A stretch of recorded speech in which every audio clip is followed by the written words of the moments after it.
All right, we're ready to call this meeting to order. It being 9 a.m., June 24th, 2021. This is Atascosa County Commissioners Court regular meeting being held in the county courtroom, Suite 203. So if you can, please rise for the prayer and pledge of allegiance. Please bow your heads. Father, we just ask that you would bless our county. We thank you for the rains you sent us. We would just really appreciate more rain. And we ask you to give this body, this Commissioner's Court, wisdom to do the right things and make the right decisions for the citizens of Atascosa County. In Jesus' name, amen. Amen. Next slide, please. Pledge allegiance to the flag of the United States of America and to the republic for which it stands, one nation, under God, indivisible, with liberty and justice for all. Please be seated.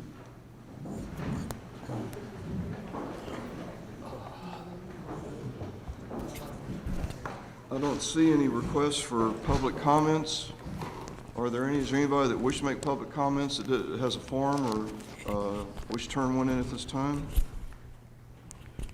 Being none, I do want to recognize a former county employee, a guest, former county attorney Tommy Franklin. How many years, Tommy, were you county attorney? You forget? Over 20. Over 20 years, wasn't it? Yeah. Well, anyway, we'll talk to you later, but I want to recognize you in your service to the county. Agenda item number 4 is discuss and take appropriate action on current COVID-19 situation, needs, and response. Good morning, Mr. Penny. Morning, Judge. Good morning, Commissioners. As of Monday, we have 13 active cases in the county that have been reported. We're still sitting at 159 deaths throughout the whole pandemic. Like I said last time, things are slowing down, mainly because there's not a lot of people testing. So more out getting vaccines right now, and we haven't really seen an uprise in positive cases. I'm still in contact weekly with DISHES and with CDC, and every Monday I get a new report. And PPE and everything, we're still plenty in stock, and we have plenty of stuff to go around. Are there any questions for Mr. Penny? Well, I'd like to thank you. I don't think I've done this yet, and I don't know that COVID it's not over, but No. I'd like to thank the EMS. You guys have been probably, for the county, many have been at risk, but EMS has been at the greatest risk. You've been hauling COVID patients, having to disinfect ambulances, disinfect your staff, and you've had a rough year, and we appreciate all your service. Thank you. I'm sure they appreciate it too. Thank you very much. Mm-hmm.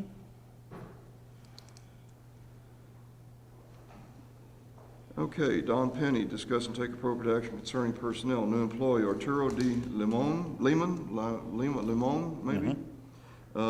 Position temporary part-time AEMT, pay rate $12 per hour, salary budget area 041-400-518. Physical drug test not applicable. Start date 06/24/2021. I was here last week with Sergio. This is his twin brother.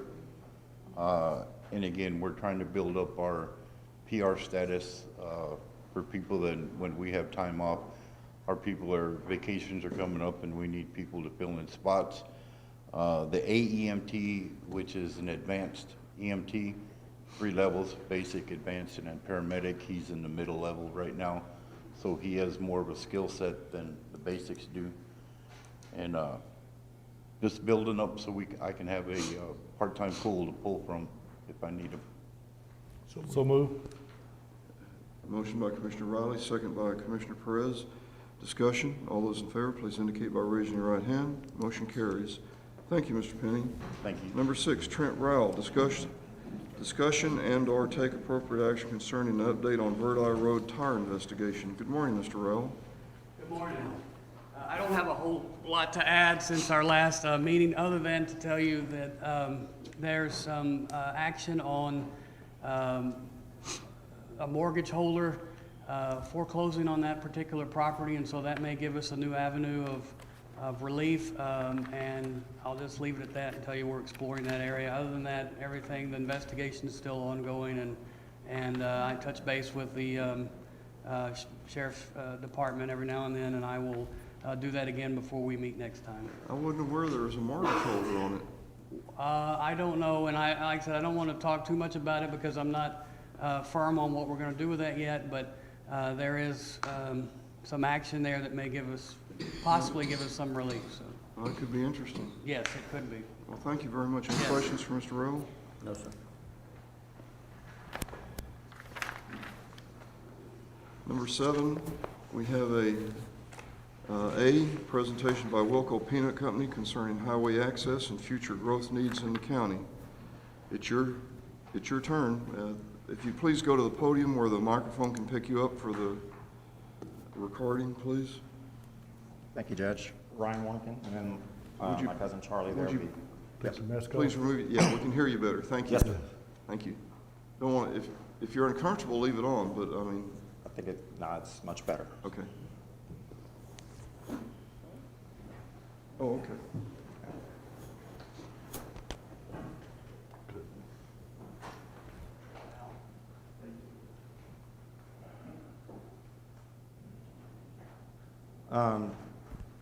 So we've, at our facility at Wilco Peanut there on 281, we've become aware of a situation regarding our access specifically to the highway, which we had always taken for granted.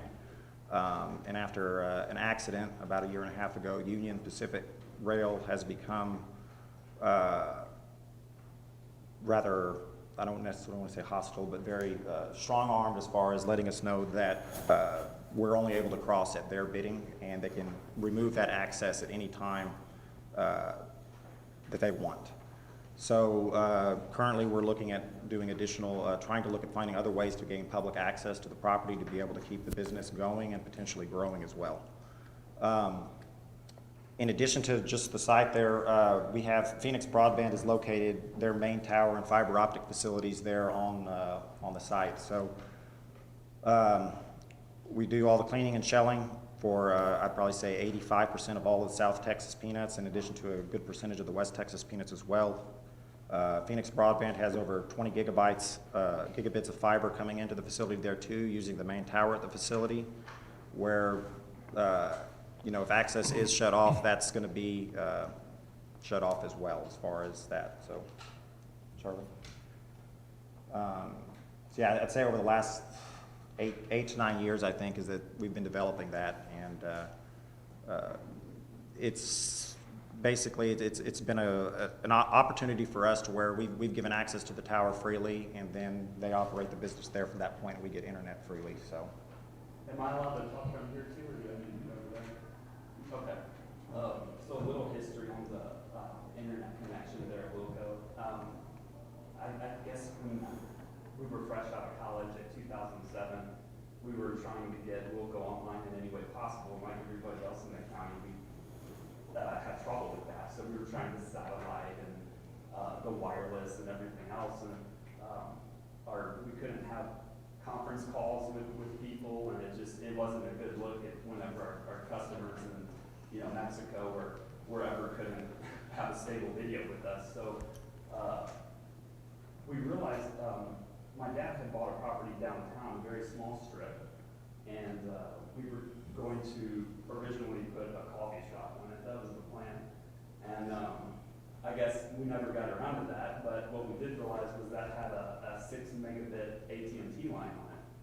So I think Ryan had the idea of putting a freestanding tower on that and then broadcasting wirelessly the signal over to our facility. So at that point, I think we had like a 3 or a 6 megabit connection, and A 6 1 megabit. up. Yeah. Which is what most residences, and if you don't have ComZoom, you're probably at about that speed in Pleasanton. And for us, even at that time, it wasn't good enough with the size of our office and our IT needs.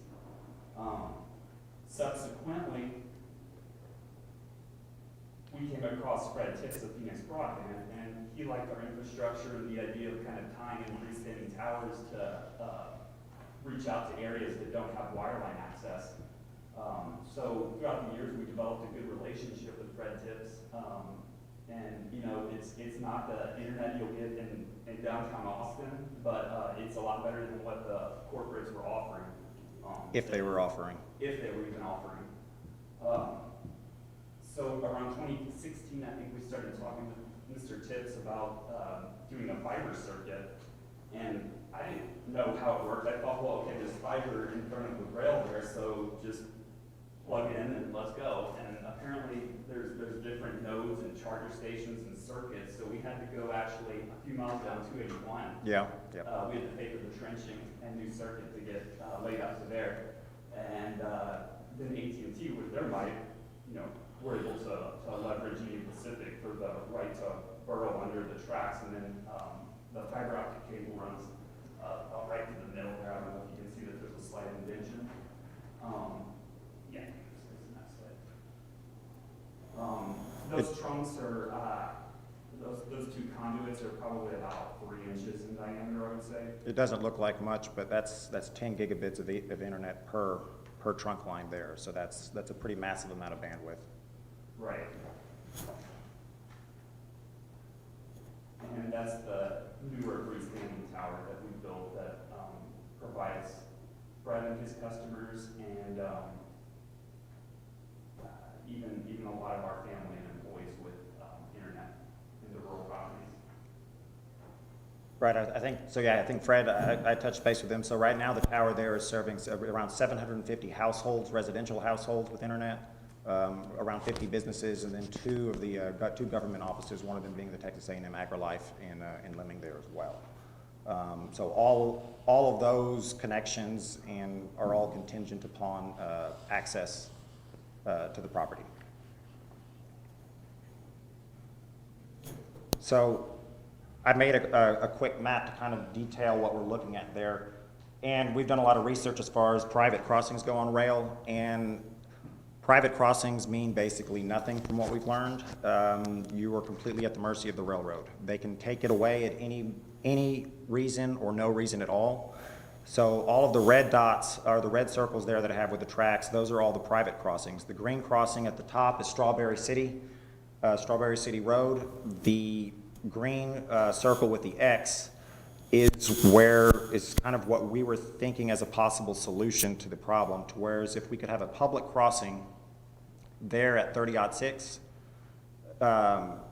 there's a current easement there that runs across the entire property, which would give us immediate access, but so there's an easement there already, but ideally too, I think a county road would be better fit for all of the landowners to the north too. So we're in the potential to have the crossing closed, but so is every other landowner. Every other red dot there, they could be shut down immediately by Union Pacific without any cause or reason. You know, thinking at it as a whole, there's a lot of truck traffic that we have going out of our facility as well, in addition to just general traffic of cars going in and out too, and with 30-6 being more and more heavier traffic there too, our original thought was if we could tie all of this in potentially with TxDOT and actually have a traffic light at the intersection there as well with a controlled crossing, that would be best, not just for us, but for the community as a whole. Not only safer, but then grant all access to all landowners all the way up to Strawberry City Road without any issue of them being cut off from the land. Because as it is right now, there's 4 or 5 properties that could be completely cut off from their property without any access to it. Right. To be clear, Union Pacific is sort of the 800-pound gorilla in the room here, and we definitely want to work with them. We're their customer. We ship probably 200 containers to the West Coast per year, easy, using their lines. So we do have a good relationship with them, but their legal department views any crossing, public or private, as an exposure. And so their policy, along with the U.S. Department of Transportation, is to consolidate at-grade crossings as much as possible and build overpasses or underpasses is their preference. Obviously, that can be cost prohibitive, but if you can consolidate crossings and then put active boarding devices and choose a safe location, They consider that a win, they would consider that a win. That seems to be something that open to doing, to, their office has Yeah. been open to looking at. Yeah.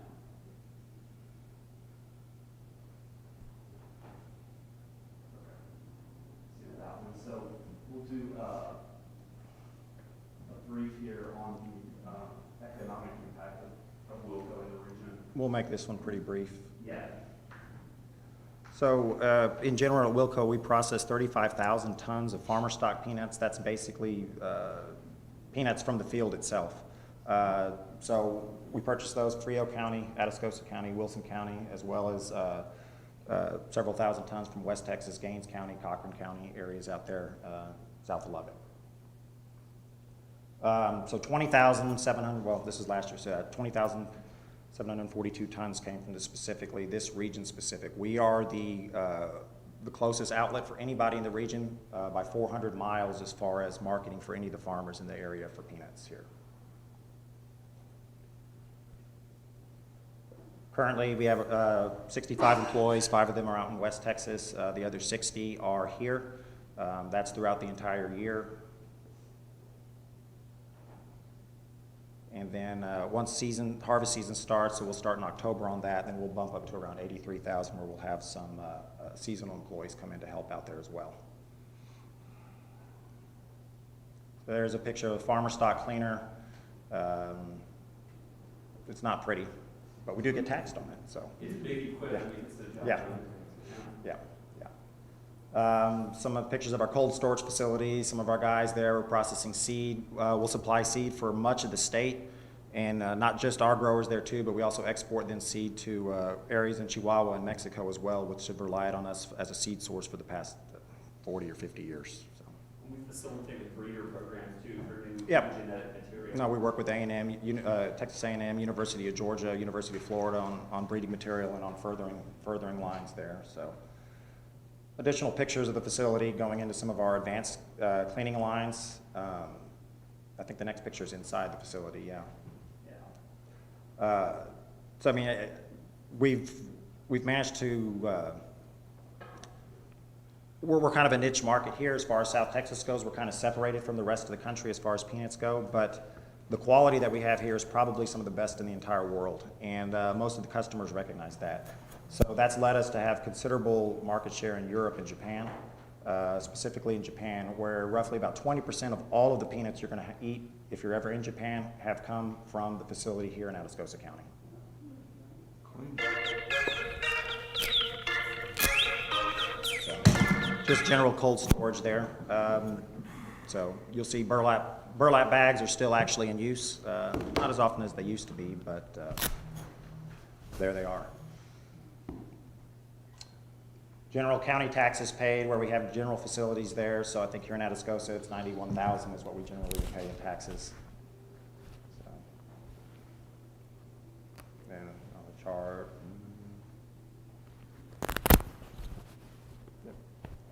So yeah, the other thing I thought was important too, as far as since healthcare, especially with all the elections over the last year.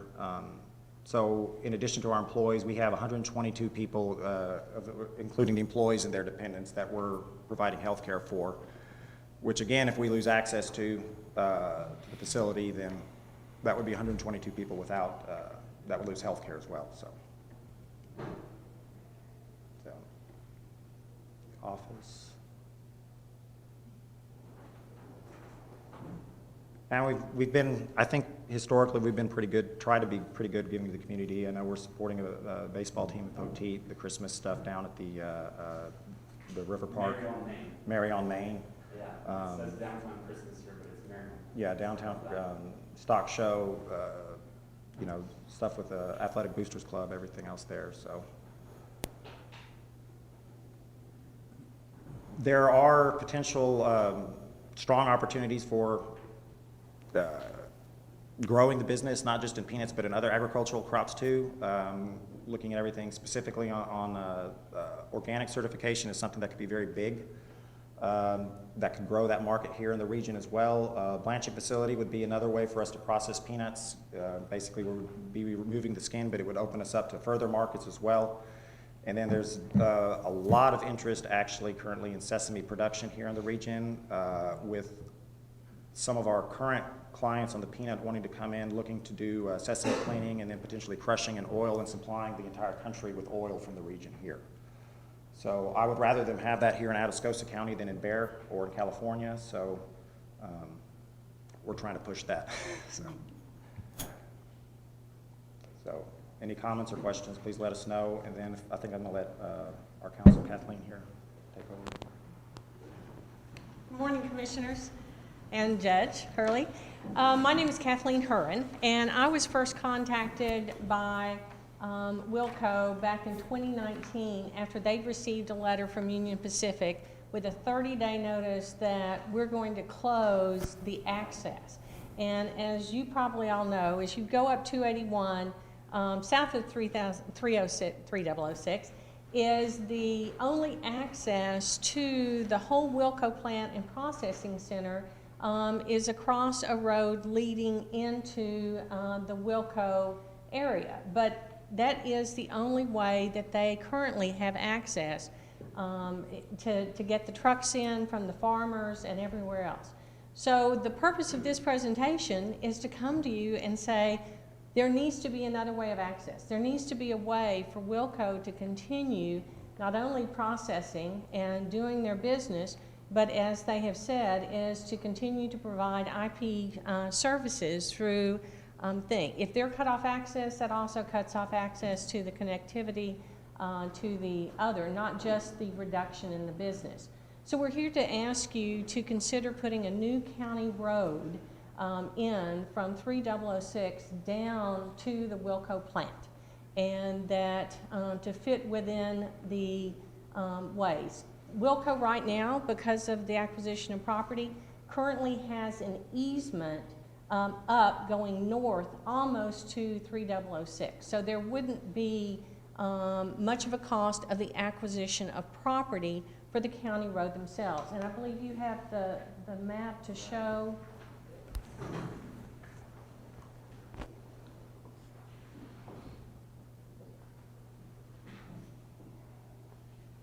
The existing 30-foot easement. So this is going to be 281 right here, Union Pacific's line. Wilco's property is here in the bottom right corner, and our easement goes all the way to the end of Burmeister's property here to this 50-foot wide private road which has a crossing. So when Wilco first contacted me, we were thinking, you know, if we had to do as an emergency basis, is to come in and basically get an injunction to keep Union Pacific from doing this. But as we go through and we realize the true impact to the community, it makes more sense to tie in to the county road system itself. Originally, we had looked at going all the way up to Strawberry Road and to connect in there, but with very or a limited amount of investment, if coming across 3006 and tying in through these easements and then going south to the Wilco facility. Not only would it preserve Wilco's business, but it would also allow access for is there 4, 5, 6 other private crossings going up to 3006, and they would then be allowed assurance of their access as well coming through. And so, you know, despite the tragedy that the pandemic has happened, this project would fit within the parameters of the American Rescue Plan Act of 2021 by not only enlarging the capacity for connectivity through the ISP line, that can also be expanded, but it also would provide work, obviously, in the development of the road, and also protect the existing jobs. And so we want to at least put it before you of seeing if this can be included in the budget or the plans of having a county road a new county road to follow the easements coming down so that Wilco would be given permanent access that would not be to the vicissitudes or whatever you want to call of Union Pacific, because we think that we can get, or I can make contact with Representative Cuellar to go through and see about getting those funds allotted. If it's not already in the budget, we can work with that. We can work with TxDOT. TxDOT will be on board because of the danger of the 3006 crossing. We're talking about seeing if we can get gates put on so that that whole crossing would be protected as the traffic would come across.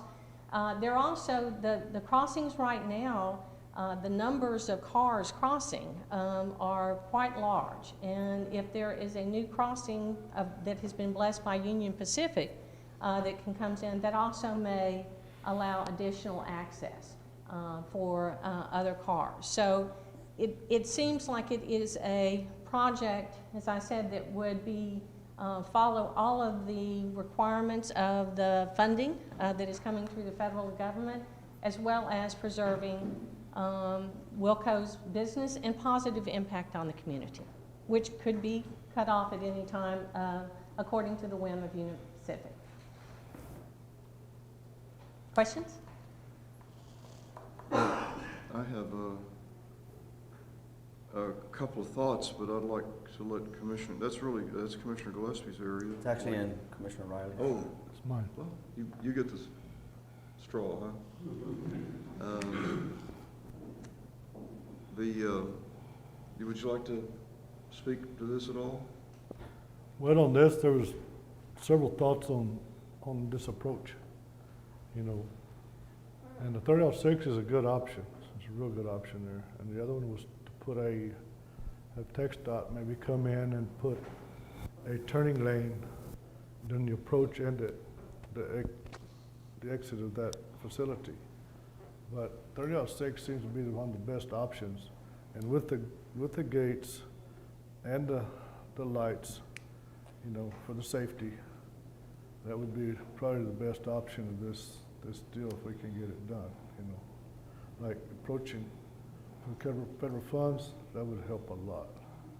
And what is the length from y'all's facility to that 3006? Do y'all have any idea?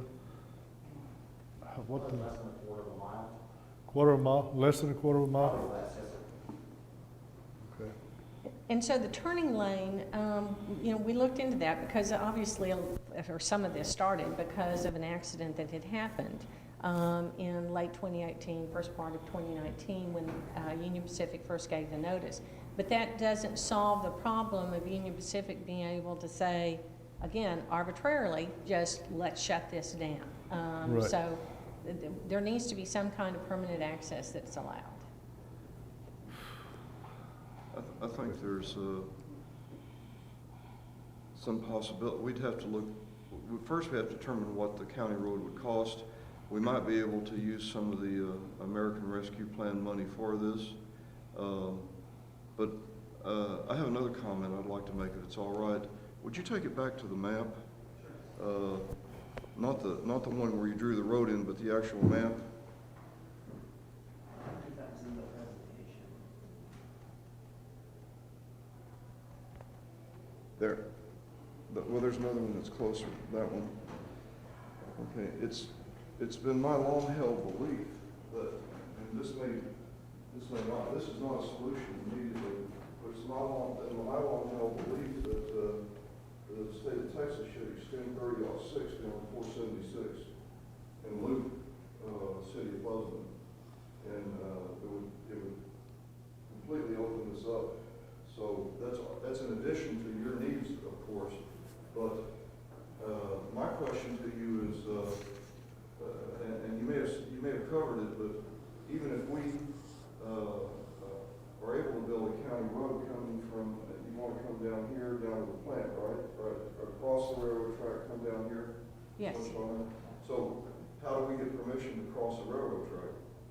Well, at that point, as I said, is we will get TxDOT on board. Is if we have your blessings to proceed, and say that there is a consideration of the expansion of the county road system through that area, then we would go and make the same presentation to TxDOT and get their force behind us, as well as the legislators that also have jurisdiction. Okay, this is an area I don't know a lot about, so we'd have to get our crack legal team over there to look into the fact if it's legal for us to build a county road that just serves one purpose. So we need to look into that. I'm not opposed to it at all, but we need to make sure we can. Well, it doesn't serve more than one. Are there other properties that would have access off that road? That's right, that's why I was saying there's 5 or 6, because if Wilco's private crossing, and again, this is just under a permit, they don't even have really a license, they have a permit to, right now, to have their private crossing. So, and that's why I was saying is there's 5 or 6 other landowners that come up would also allow access. And the importance also is with regard to the access to the tower. So it's not just Wilco's business. It wouldn't Right. be a single purpose. It would be to preserve the, and I keep on using the word connectivity, that not only with the government offices, but with these owners. And we expect that to continue to expand. As I'm sure you're aware, the other Wi-Fi companies or things like that, they've almost refused to serve some of the rural parts of Atascosa County. So we're hoping to expand that. Okay, to include the other 4 or 5 properties, you're talking about putting a county road almost from Strawberry City Road access into that crossing as well. See, that'd be a lengthy, you know. Right. So the existing easement would cover, we wouldn't have to necessarily go to the county road going up the rest of the way, because the existing easement would cover all the property owners all the way up to Strawberry City Road, where nobody would be left cut off from Right. public access to But it. how would you connect all them on the offside, on the offside of the track to that entrance and exit? All with the crossing across the tracks, that would give access to that easement and the county road, and the easement would continue going to the north there as it is there, so that should give automatic access to all the landowners going that direction. Both directions, actually. Okay, and where that 30-06 comes across, that is y'all's property on the opposite side of the track there. No, they have an easement. But you're not have asking an us to build a easement. county road to Strawberry Road, are you? We are not. Okay, At one point, that was, I mean, again, when it was an emergency, or we believed that it was an emergency and so urgent, we were thinking that would be a way to get the trucks in. But then when we looked at 3. No, I Okay. understand what you're asking. I just, you're not saying there's a need if this is brought in at 30-06, that there's not some demand for a county road on the other side of the tracks up to Strawberry Road. We do not see that, No, I've never heard anything on it. It's- no. I mean, future development, it might be, but, I mean, at any rate, Commissioner Rowley, did I interrupt you? no, Okay. No, it was actually a small road when I first kind of drove it, that connects into Strawberry Road that goes maybe a third of the way down. So there was a road at some point there, but that is not what we're coming to you today. It would strictly be from 30-06, it's the correct way to say it, down south. Would what you seek from us today be for us, commissioners, to pass authorization of me to write you a letter of county support of your project? Yes, Okay. I would also like to ask commissioners to do two items on the agenda. This would be category B, where on our agenda, but I would like to write a letter from the county to TxDOT to ask them to start a study on extending the state highway across to 476. Those are 2 state highways, and if they got involved with it, crossing the railroad tracks would be a lot easier thing. That may be a long shot, but it's some 20 or 25 years, I've always looked at that and thought, what a great loop that would be to go around the northern part of Pleasanton. And you can imagine the development and growth and housing and so forth that could come off of that side of Pleasanton. certainly. If that was looped to 476. And as anybody driving from Jordan to Wilco knows, there's not an easy way to get there. You've got to go through Pleasanton. And so that would help traffic and a number of things. I'm a firm believer in our truck bypass that we put in, and it has alleviated and provided access out to the freeway. For our emergency vehicles, our ambulances and fire people, just for example, if someone's making an emergency call to Campbellton and they've got to dispatch EMS, or the Jordan Fire Department needs to go help, they can hit that bypass and they can be down to 37 in 7 or 8 minutes.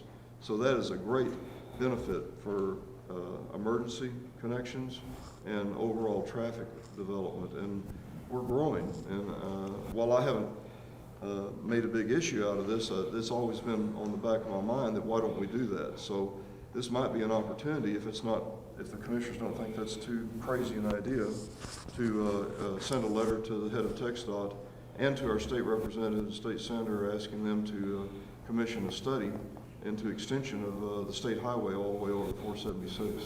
Well, with your permission and support, and I'll work with your county attorney, obviously, is if we could draft that and maybe put it in the proposal of doing a bifurcated study in parts as well, for not only the extension of or the building of the county road, but inclusion of the state highway or the passover that you're talking about. Well, I just say that I wasn't trying to be negative about getting a legal opinion. I want to clear that hurdle, because I think Wilco needs to be supportive. Too many people don't know what Wilco does, and I have some idea, maybe not totally, but of what they do. Wilco has, I'm old enough to remember I know there's a lot of Mr. Warnkins in here, but for me, Mr. Warnkin is your dad, and the great job he did, and the families that are benefited by this, and the economy that's grown by this. It's bigger than most people understand in this county, and Wilco is very important. And I personally would support us trying to get this done for you, but we have to check cost, see if we've got enough diversion money from the American Rescue Act to pay for the road. Obviously, we don't have that budgeted this year.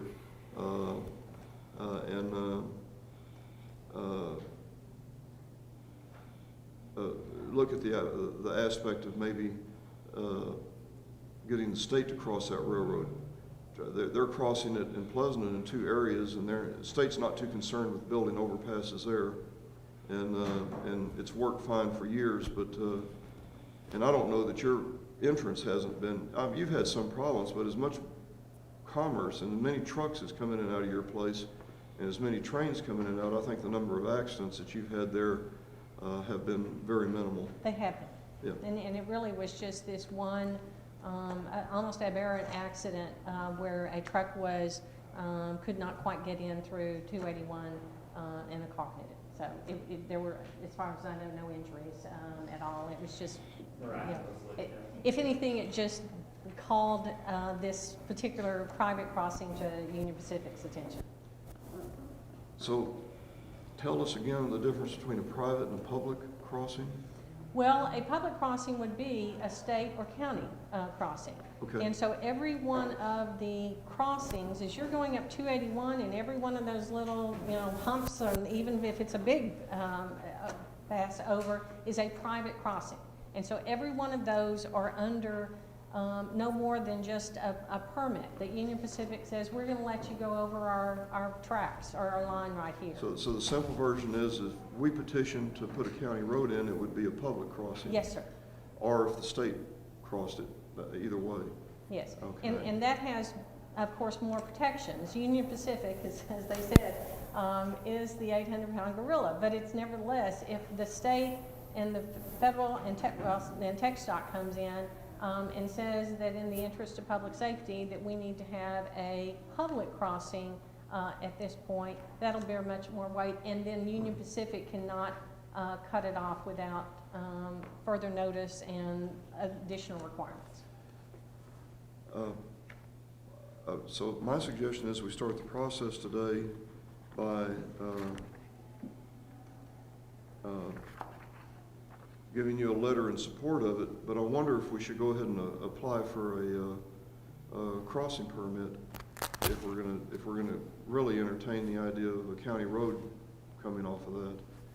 Well, with your permission, what we would like to do is to get with TxDOT and not only get them to do the study, but before any, a request for a license, I think that having TxDOT support and again, Representative Cuellar's support in going through there, it might be better to come with those already in place before any request for a license for a public crossing is made.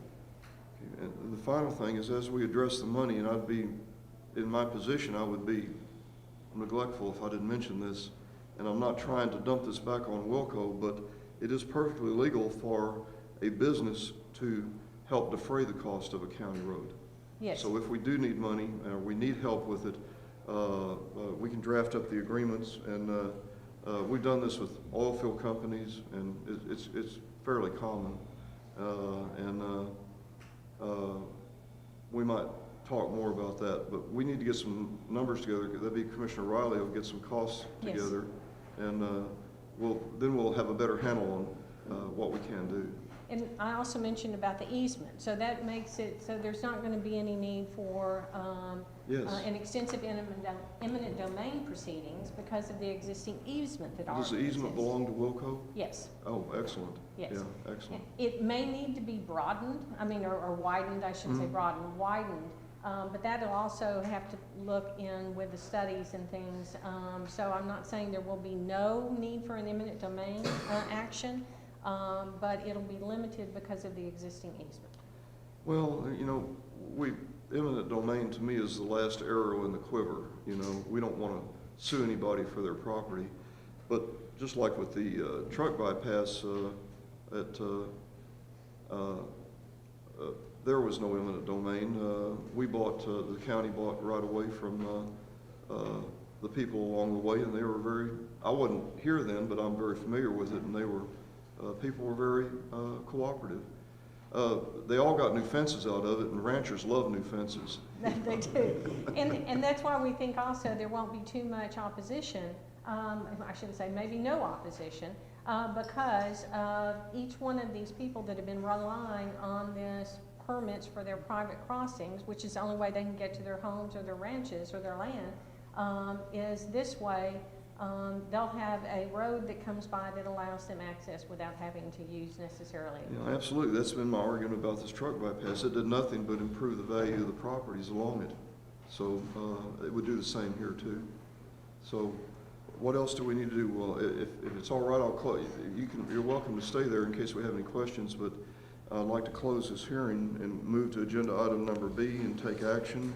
And one item would be to issue a letter of support in the project, and you could help us draft it if you like. I certainly will. I'm not going to I'm not going to tell you I won't change a few of your words, but if you give us a general intent of what you need would be helpful, but if commissioners would consider that. Motion by Commissioner Knowlton. Second. Second by Commissioner Riley. Questions? All those in favor, please indicate by raising your right hand. Motion carries.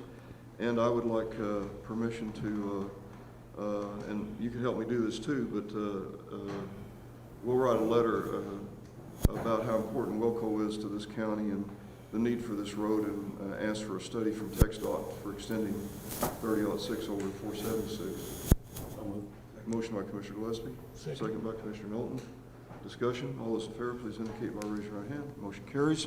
Thank you. Thank you. And please stay in touch and or email me what you needed, what you would like to see that in there. I will draft a letter, Okay. and as I said, I'll work with your county attorney. Yes, sir. No, I was gonna have a question. What is your easement width? Do you know? 30. Yeah, we'll have to extend that, yes. Yeah, We'll have to ask the for road that. needs to be 40 feet, right? And Probably, I'd ask for 60 to that Probably easement to 60. them. probably need the 60. right of way to be 60 and the pavement 40. Right. Right, thank you. But I'm sure that can be worked out. All right. Well, we thank Wilco. We do value your business. I think Wilco doesn't get engaged publicly very much. I mean, they help locally, but as far as politically, so Pretty it's quiet out there. nice to see all of you here, and we want to help you every way we can.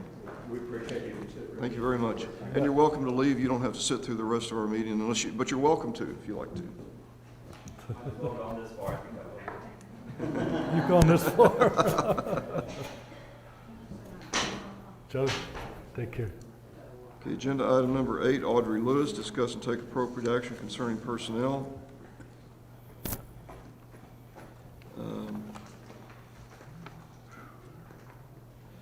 Existing employee John William Richmond, position Assistant District Attorney, pay rate longevity pay of $120 per month, salary budget area 047-400-405, physical drug test not applicable, start date 6/24/21. So moved. Motion by Commissioner Gillespie. Second. Second by Commissioner Perez. Discussion. All those in favor, please indicate by raising your right hand. Unless there's any objection, I would like to move up number 16 because they're here to speak to us. Let's see, where do we have? Let's do Rossville. Let's do the tree first on 14, and then 16 because we have people here waiting. Is that all right? Yes, sir. Okay, so we're going to go to number 14, which is discuss and take appropriate action to request designation of the state to protect Big Ross, a live oak tree near Rossville at risk of being cut down by TxDOT. Do we have a spokesman here for that? Okay, Would well, like to speak? Sure, it's impromptu. It's fine. we take impromptu. That's what we do. That's what we do. Okay. I understand that TxDOT has to do what it has to do. I just don't think they realize what this oak tree means to the community. It's been a landmark for generations there. And there used to be a general store there. Now, as we've been trying to protect it, things have come out. And people are stepping forward with information about, no, you can't cut that tree down. It used to be where the general store was and our post office was, and people would park outside underneath the tree and visit and then walk into the general store. It's just been there for us, our grandparents, and our great-grandparents, and we just hate to see something like that be cut down. If there's any way we could work around it, we would really appreciate it. We're not against progress and the things that need to be made to keep us safe. But we also think that possibly there's a way of getting around it if we just look at other avenues and maybe talk to the landowners around there or something, if we could find a way out. It has a lot of tradition. It is a landmark for us. There's nothing officially historic. And also, may I speak for a minute? Yes, ma'am. I mean, that's the directions everybody uses up. Oak tree, to the left, or right, to those, and air light, they use that also. You know, and the blinking light at the oak tree, you know, it's just the way it is out there, you know. So we really would hope y'all. I appreciate So it. far, what we have is a commitment from the TxDOT engineer in Hondo, who's overseeing this project, to defer any action until they can study it. But it would help if we would pass something to send to them. Well, yes, I'd like to, I did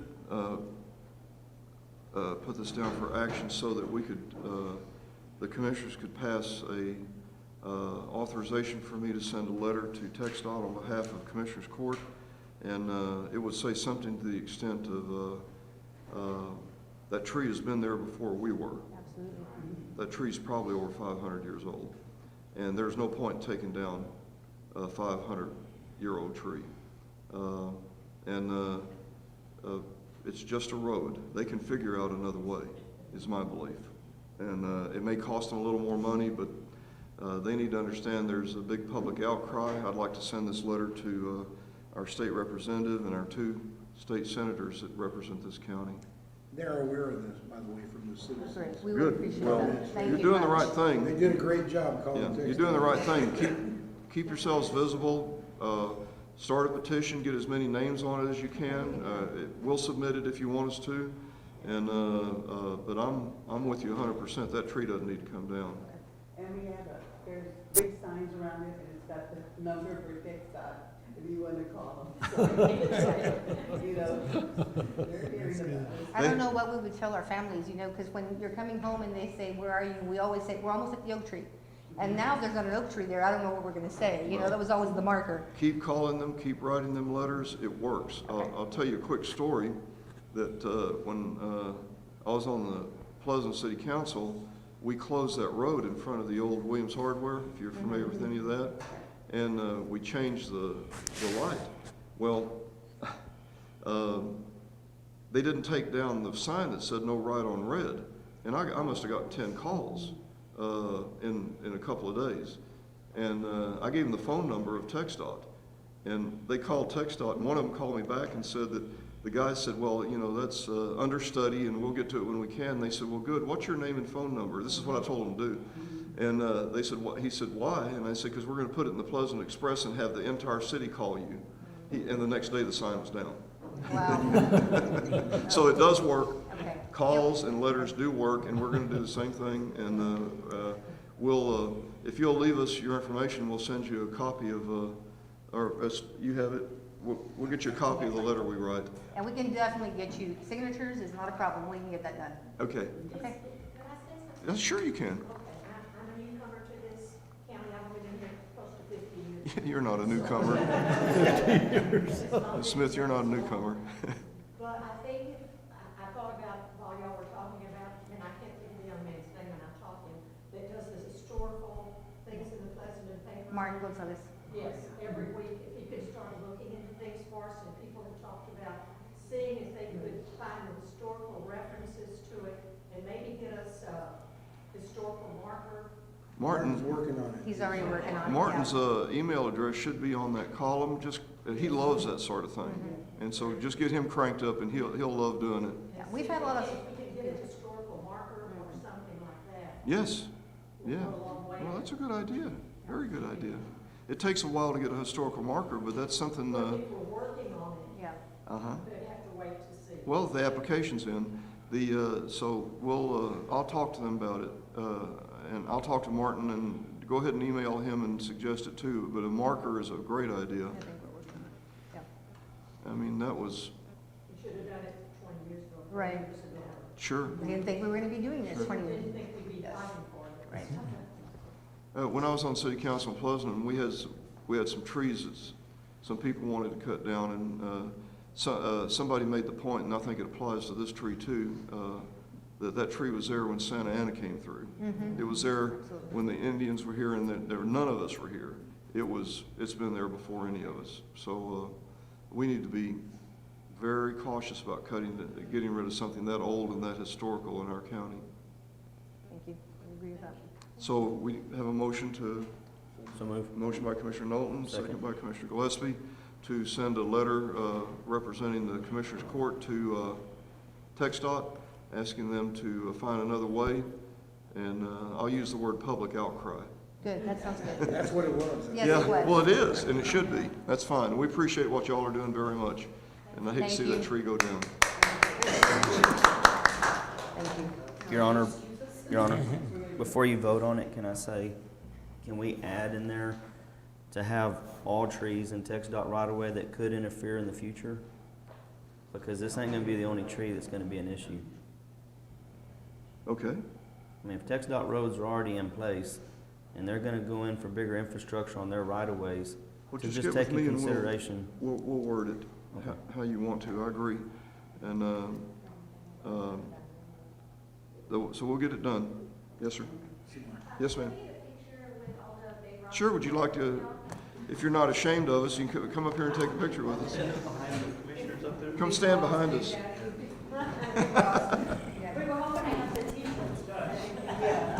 You need a picture of the tree. Yeah. We're a very small percentage, there's a lot of people behind us. Your Honor, before we get the picture and seal it, let's vote on it. I'm sorry, we have a motion and a second. All those in favor, please indicate by raising your right hand. It's unanimous. Thank you very much.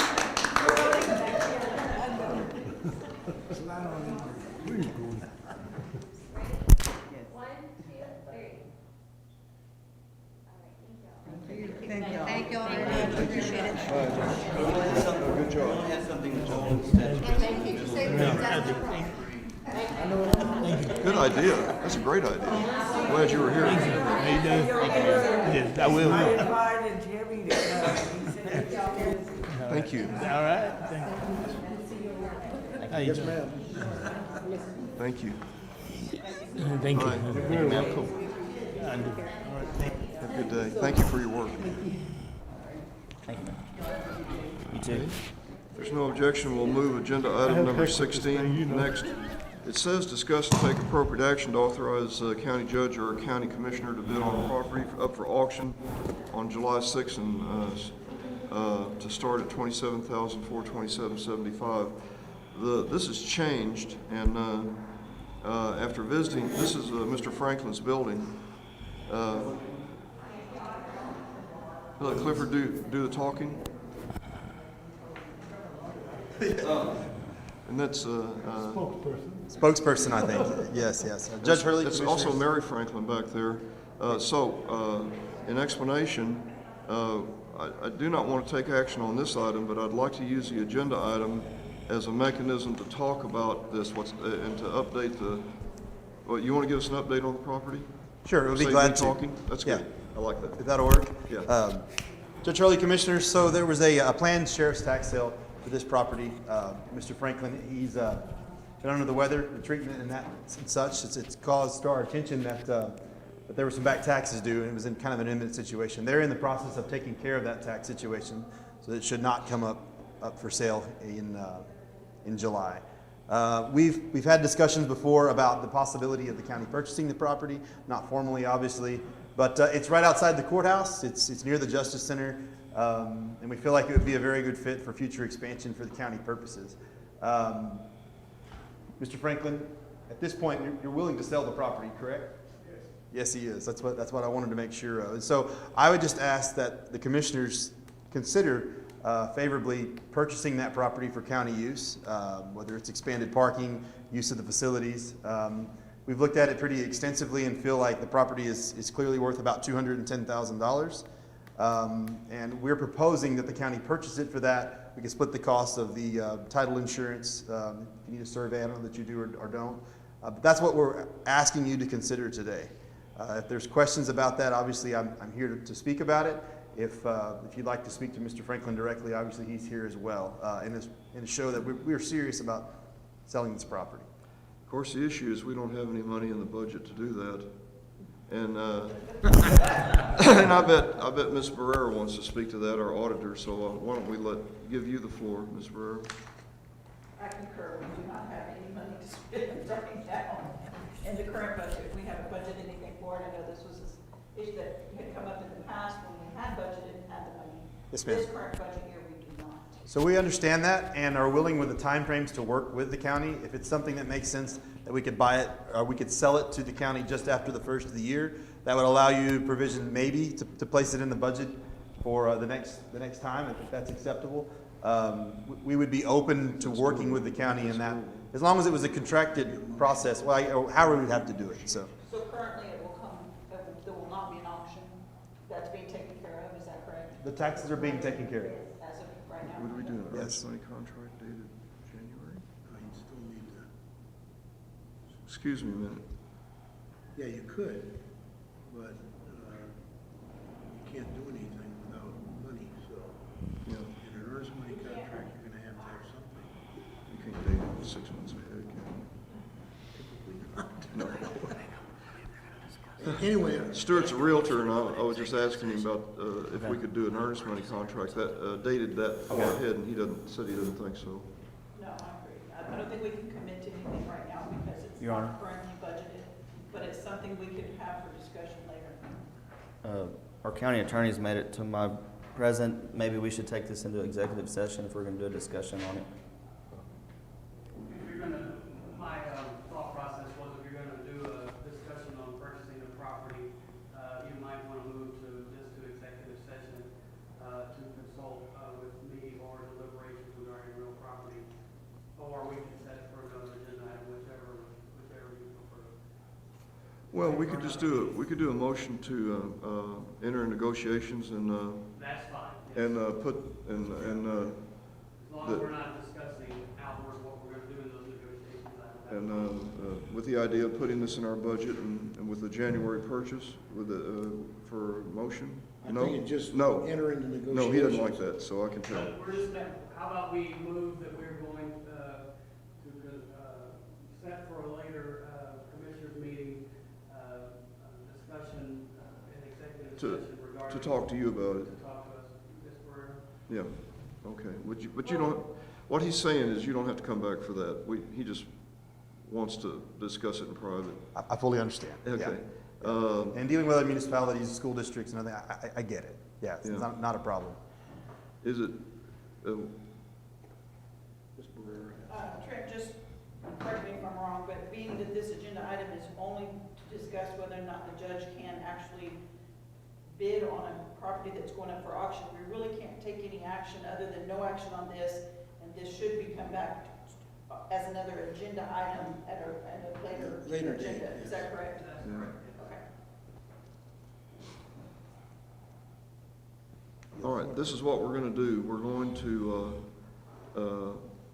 move on from this item, but we'll put this on the next agenda, to discuss in executive session. Then when we come out of executive session, we will, make a motion then to, enter in negotiations, and, set the, budget accordingly.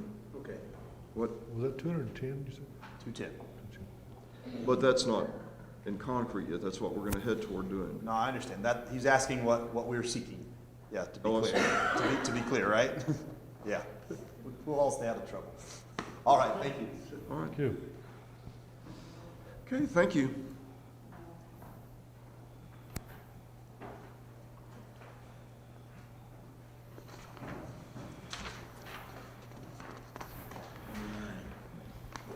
I'm gonna just find out what I put in my sheet.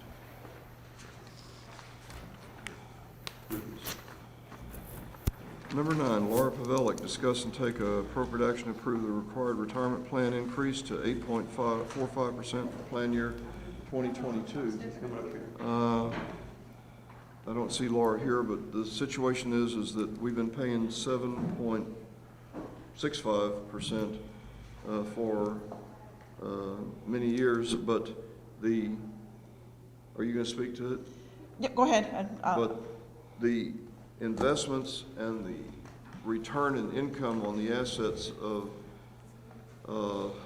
TRS, Texas Retirement, Texas County and District Retirement TCR, TCDRS. RS, have forced them to raise the collection rate pretty much across the board to all counties, all entities that are signed up in their program. So we just have to approve this to move forward. We've always paid a little more, but that money, the money we paid, we've always voted to pay a little extra as long as I've been here, but that money goes into our account. It doesn't apply against our rate. So we can't use that money to buy this rate down. I tried that. Yeah, Laura had asked me to be here if y'all had any questions, and basically, like with everything else, there's, return on investment is down to nothing, so obviously they're having to go up because we're required to keep X amount of dollars for our overall retirement plan. Basically, they look at if everyone were to retire, what would it be, who's vested and all of that. So they come up with this calculation, and being that it's changing, Commissioners Court has to approve it before we can budget for it. Motion by Commissioner Knowlton, Second. second by Commissioner Riley. Discussion. All those in favor, please indicate by raising your right hand. Motion carries. Thank you. Thank you, ma'am. Number 10, Diane Gonzalez, discuss and take appropriate action concerning personnel, existing employee, Amelia Zertucci, position, full-time deputy clerk, pay rate 36978 annually, tier 1, based on 90-day probation period. Salary budget area 012-408-402, physical drug test not applicable. Start date 7/1/21, 8 a.m. Ms. Gonzalez. Yes, Mr. Tucci has mentioned like her 90-day probationary period, and I would like to move her to tier 1. If that is all right with everyone. So moved. Motion by Commissioner Knowlton, second by Commissioner Gillespie. Discussion, all those in favor, please indicate by raising your right hand. Motion carries. New employee pending. Position, full-time deputy clerk, pay rate 32978 annually, tier 3. Salary budget area 012-408-402, physical drug test pending. Start date 7/1/21, 8 a.m. Ms. Gonzalez. Yes, on this employee, I lost an employee to the sheriff's department, and I'm replacing that employee. I still have one position open that I promised you I would keep open. And, the person I'm hiring today, her name is Gloria Bosques, and the start date is July 1st, 2020. So move. Second. Motion by Commissioner Gillespie, second by Commissioner Perez. And to repeat for the record, she's still holding one job unfilled to help the budget that we asked for at the beginning of the year. So we have a motion and a second. Any discussion or questions? All those in favor, please indicate by raising your right hand. Motion carries. Okay, Judge, on the previous one that we just approved for Mr. Tucci, the start date is actually July the 1st. If you can correct that. Did I say, yeah, that's July. It says 6/20, I'm sorry. It says 6/24/2021. It should be 7/1 for both of these dates. Okay. I think I read that, but that's right. All right. Then 11, Trent Rowell, discuss and take appropriate action improving agreement with Evergreen Underground Water District regarding installation of monitoring wells and instruct county judge to sign.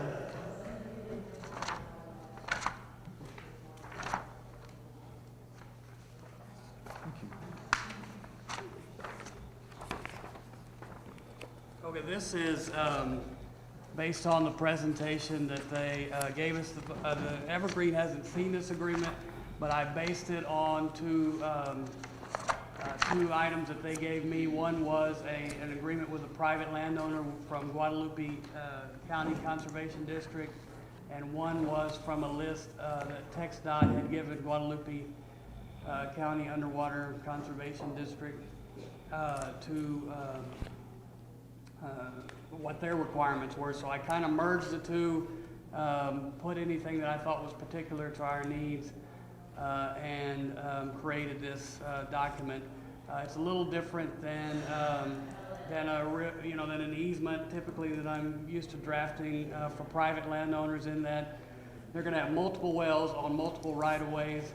And so the only addition to that would be, and they had it in their presentation, that there will be a list of those wells and right-of-ways that need to be attached to this. So what I'm requesting is that you give the county judge the authority to sign.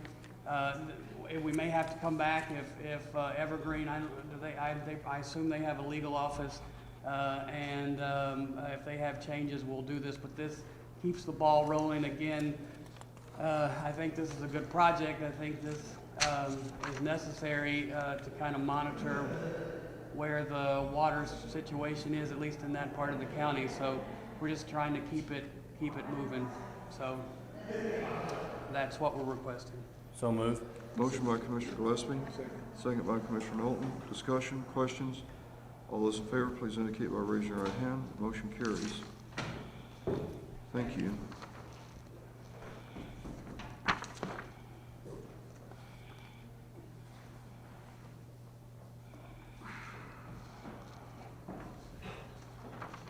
Number 12, Commissioner Perez, discuss and take appropriate action to accept and allow the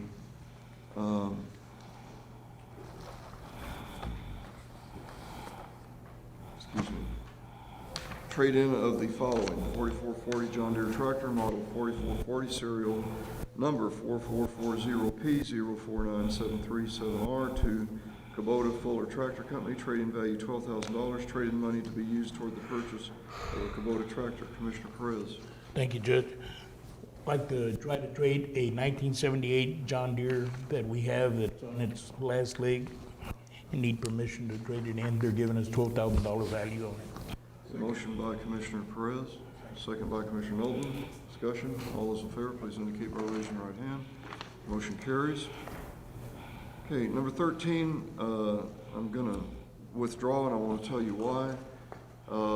We had a number of, not many, I guess 5 or 6 people call and question that would prefer that we were closed on the holiday on the 5th rather than the 2nd.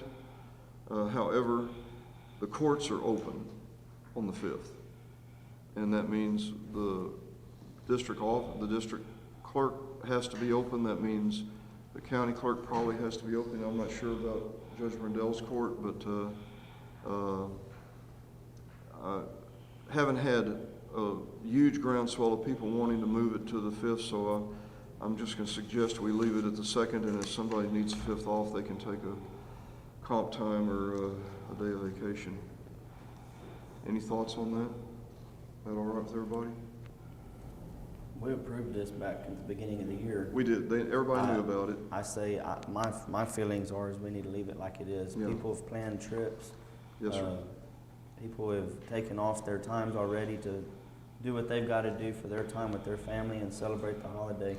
That's my thoughts, but. And we have a jury coming in too, so it's kind of work. As jury, bailiffs involved, the courts are open, we can't do it. Right. We can't. We need to stay closed on the 2nd. So moved. Motion by Commissioner. Well, wait, we don't need a motion. We don't, or we can leave it the same. If you want to make the motion, leave it the Do same. not want a motion if you. No, we don't, just withdraw. Leave it alone. Okay, we're gonna withdraw the motion and move on to agenda item number 15. Discuss and take appropriate action to approve the renewal of the 3-year employee blanket bond through Rick's Insurance for a grand total of $18,348, the annual premium of $16,116 to be paid annually. I gotta tell you, I had a sheet of paper that tells you what this goes to cover with the people, and I left it on my desk.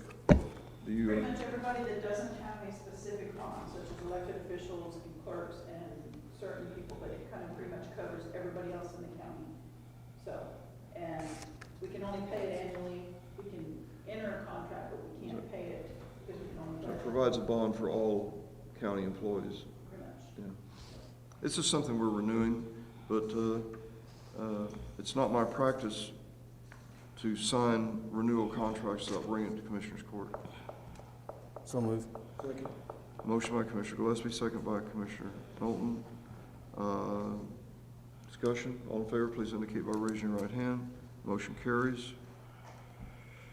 17, Tracy Barrera, discuss and take appropriate action concerning approval of the purchase of a convection of an electric Vulcan model number VC4ED for the Juvenile Detention Center from Commercial Kitchen Company for a total outlay of $10,413.83. This is an unexpected expense to be charged to capital outlay. Unanticipated capital need 012-468-707. Daniela, the oven is down. It's going to take $3,000 to $4,000 to repair it, and we can buy a new one for $10,000. The oven's 20 years old. That cover it? Pretty much. We think it's better to go ahead and buy a new one. It actually, just to repair it would cost $4,200, There you go. and there's no guarantee that it's gonna fix it. So moved. Something else might go wrong with it, too. Motion by Commissioner Perez for approval. Second. Second by Commissioner Riley. Discussion. All those in favor, please indicate by raising your right hand. Motion carries. Thank you. Number 18, Tracy Barrera.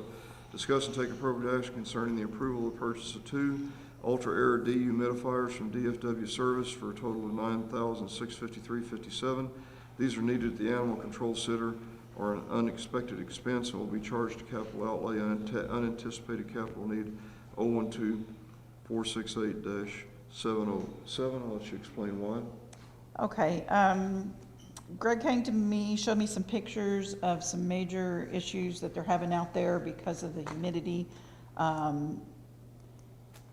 The building is what, 3, 4, 5 years old, not even, and there's mold growing, there's issues with several different issues. Now, Vents rusting. yeah, there's things rusting, there's a lot of water that they have to use out there because of the animals, and there's just constant, you know, I think one of the things he said was the insulation is so good, it doesn't kick on enough to keep the air filtered through out there. So this is one of the things they said they did here at the courthouse that fixed it with these dehumidifiers. Correct. So again, we didn't have a budget for that. It was something unexpected. We do have the capital outlay, but I need y'all's approval for us to make this You also purchase. proposed we put in the blue lights. Yes. But we That feel would've- we can put those in ourselves. Yeah, that would have been an additional almost $4,000 to do the blue lights, but that's something We that we took that can. out. Yes. Yeah, we took that part out. 3 people? Commissioner Riley, motion by Commissioner Riley, second by Commissioner Knowlton. Discussion, questions? All those in favor, please indicate by raising your right hand. Motion carries. Thank you. Thank you. Number 19, discuss and take appropriate action concerning the following 2021 budget line items and budget amendments for the following, see attached. And I'm not going to read these. They're already in the agenda. But moving funds for juvenile services to cover money for machine maintenance. I think this is juvenile probation, right? Yes, it's juvenile probation and they, Not detention, but probation. no, not detention. Motion by Commissioner Gillespie, Second. second by Commissioner Perez. Discussion. All those in favor, please indicate by raising your right hand. Motion carries. Number 20, discuss, review, and take action to accept and or approve any invoices or payroll, no live checks. No live checks and No just the payroll. one, no payroll, just the and one. The checks are signed, so just a motion to accept the bills. I make a motion to approve the payroll. Thank you. Commissioner Perez, motion. Second by Commissioner Knowlton. Discussion. All those in favor, please indicate by raising your right hand. Motion carries. We're going to dismiss item number 21 because there are no reports in this meeting. And comments from commissioners with no action to be taken. The next regular Commissioners Court meeting will be Monday, July 12th. I have one thing, and I'll go last if anyone else has anything. Sir? You have the emergency meeting to the item about the, It's after the. yeah, the following week. Yes, we do have an emergency meeting, but I don't see the agenda. Is it in the back? Oh, here it is. There it is. Okay. I got it. But you still do your thing. Okay, I still want to make a public announcement on this. I've given a copy to each commissioner.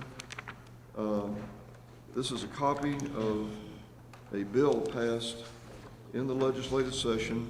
It was not signed by the governor, but it was not vetoed by the governor, so after 10 days it became law. And this becomes effective September 1st. It is a hotel motel tax for the county, 2%. And I'm just going to read what it's got, a narrow definition as to what we can use it for. So it may be used only for construction, enlarging, equipping, improvement, maintenance, repairing, operation of a civic center with an arena. The civic center must be in conjunction, so it says with an arena used for rodeos, livestock shows, agriculture expositions to substantially enhance hotel activity and encourage tourism. We'll talk more about this down the road, but I wanted each commissioner to have a copy of the bill, and it will become effective September 1st. So we'll have to notify the hotels in the county that they're going to be responsible to submit that amount of money to the county every quarter. Any questions about that? Oh, you can't do that. We can't do that. I just wanted to make that announcement. If you have any questions, I'll explain it at any time. And we're through with this meeting, so we're going to open the emergency meeting. We are adjourned in that meeting, in our regular meeting. We're going to open this emergency meeting being 10:19. Taking place in the county courtroom, suite 203, June 24th. Number 2, discuss and take appropriate action to approve mineral rights lease agreement between Atascosa County and Activa Resources LLC. This agreement's been reviewed and approved by the county attorney's office. I'll let Mr. Rowell take over with this. There is this piece of property is, I think it's. Okay, thank you. Isn't this up in the northeast part of the county? I believe so, and it's an acre and a piece. I mean, it's, Yeah. and. It's something in the county's name. It's in the middle of a ranch. And they want to do a mineral lease and people want to drill.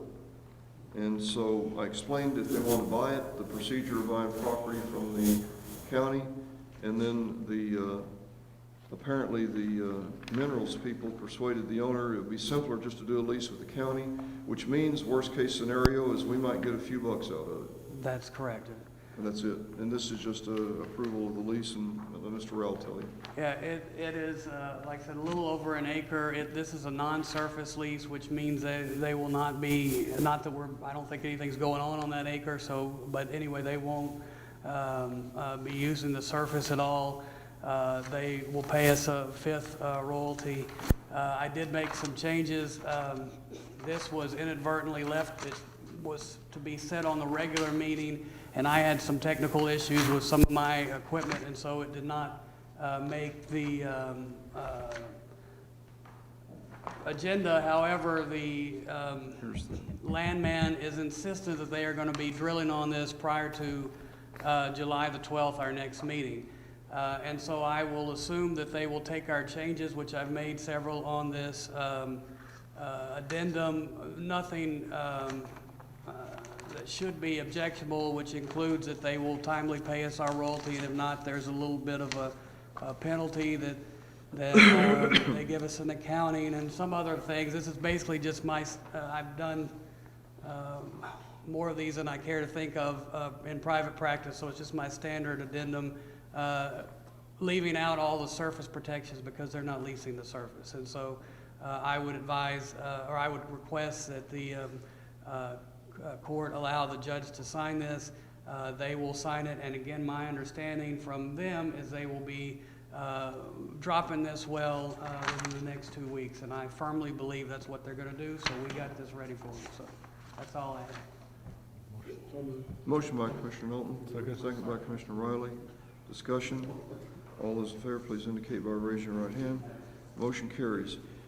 That was the emergency, but since we had it, there was something I forgot to put on the other agenda, so I threw it on this one. It's the American Rescue Act Business Grant Program.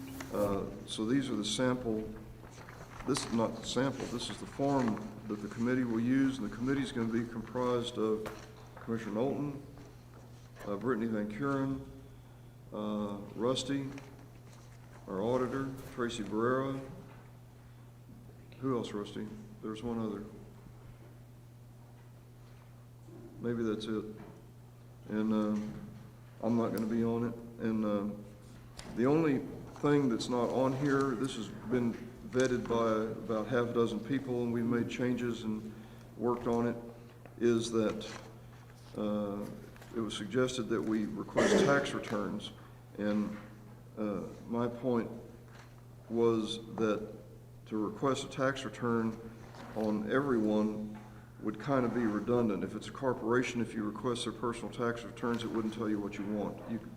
Then we'd have to get into defining which tax return we want. I think it'd be easier if we just let the committee get the applications in, and then if they need a tax return, they can request it. And My only reason for requesting that was in the last go-around, in my opinion, there were some iffy applications that we approved. well, and People who aren't in business. I certainly agree with getting all the data on the iffy applications, but in the committee, it says, where did it say, let's see, Tracy.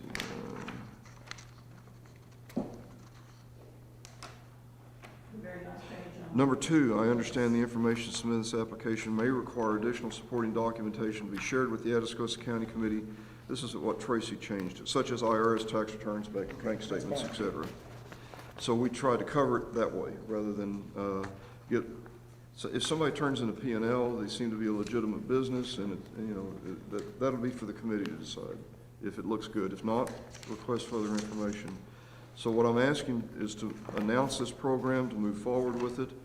I'm asking that we do earmark $1 million of the up to $1 million of the Rescue Act money. And I think we need to see what applications we get in, and then we will all meet, and Commissioners Court will decide. But then, when we see how many applications we have and how much money there is, what I'm suggesting is that we take the, I know I've said this before, but I just want to say it for the record, that we take the income from March 1, 2019 to December 31st, 2019, and apply that against plus or minus the income from March 1, 2020 to December 31st, 2020. And then the loss in revenue, we can assign a percentage to, and I'm suggesting anywhere from 10 to 25%. It'll depend on how many applications we get, how much money we have to distribute, and then we may want to put a cap, and this is something we can decide at a later date. I just want to get the applications out for people to fill out. But I'm going to suggest that maybe we limit the amount of money to any business to say, and it'll depend on how much money we have and how much we have to divide up, but to be around $25,000 or $50,000, a limit on what any business can get. Because there's going to be some fairly good numbers coming in from this. There are businesses that were closed the whole time. Bars, restaurants, movie theater, there's a lot of people that were shut down, so there's going to be some fairly large numbers on it. And I want to get some money out to these folks to help them get their businesses back running. And It's going to be up to the committee to decide the level of. I think the committee should make a recommendation, but it'd be the final decision of the Commissioners Court to approve what they say. So I'm asking for approval to move forward with what I just said. Judge, can I just add? Yes, ma'am. On page 3, the deadline for submission is July 31st at 5 p.m. Can we put that, actually add July 31st, 2021? I wouldn't want anybody splitting hairs and saying we didn't specify, and I didn't catch that one. You want to change it to what? Leave it as July Add the year 31st, just add the year. Okay, we will. I know. There'll be one out there that says.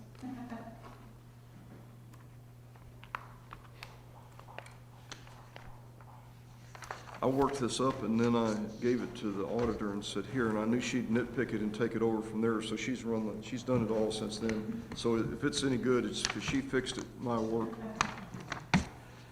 At any rate, we have a motion and a second. Discussion, all those in favor, please indicate by raising your right hand. Motion carries. There was no motion in this. I thought there was. I'll make the motion. Motion by Commissioner Knowlton. I'll second it. Second by Commissioner Riley. All those in favor, please indicate by raising your right hand. Motion carries. And we are adjourned. Thank you, everybody, very much. That's only